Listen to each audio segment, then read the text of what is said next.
Hey everyone, this is my guide to the pre-nerf version of Alar in Tempest Keep. This is the version of the fight currently on the PTR as of uploading this video. Most of the differences between nerfed and pre-nerf versions of this fight are in Phase 1 and do make the fight slightly more difficult. In this version, Alar has 6 possible platforms to stop at during Phase 1, and there is no pattern to which platform he will fly to next each time he makes a platform change. This means tanks need to be quick moving to pick up Alar to avoid too many ticks of Flame Buffet on the red. Flame Buffet is cast by Alar whenever he has no melee target in range. For first time kills, you're going to want to run 3 tanks and 5 to 6 healers and the rest DPS. To begin the fight, range should be stacked here, with the tank pulling the boss positioned up on the lip of the ledge here at position 1. The second tank will begin the fight at position 4 on the opposite side of the room, ready to move to pick up the boss if he was to move to that side of the room. Melee need to be aware of their positioning on the platform, ensuring they're in line of sight of the healers down bottom. When Alar makes a platform switch, it is also possible he will cast Flame Quills. This is indicated by the boss flying high into the center of the room.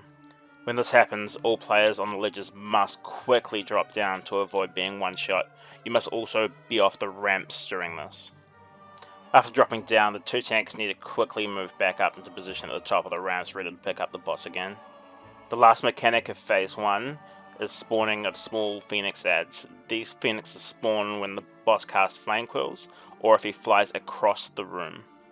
These adds need to be picked up by your 3rd tank, and you want to slowly DPS them down, but ideally do not kill them during Phase 1, as you want to keep these alive for when the boss respawns in Phase 2. This is because each time one of the Phoenix adds dies, the boss loses 3% health.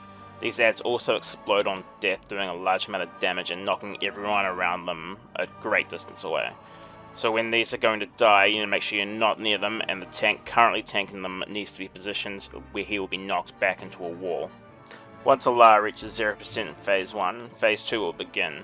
The boss will respawn in the center of the room. Everyone needs to move outside of the giant central circle to avoid the large amount of damage and knockback of him respawning.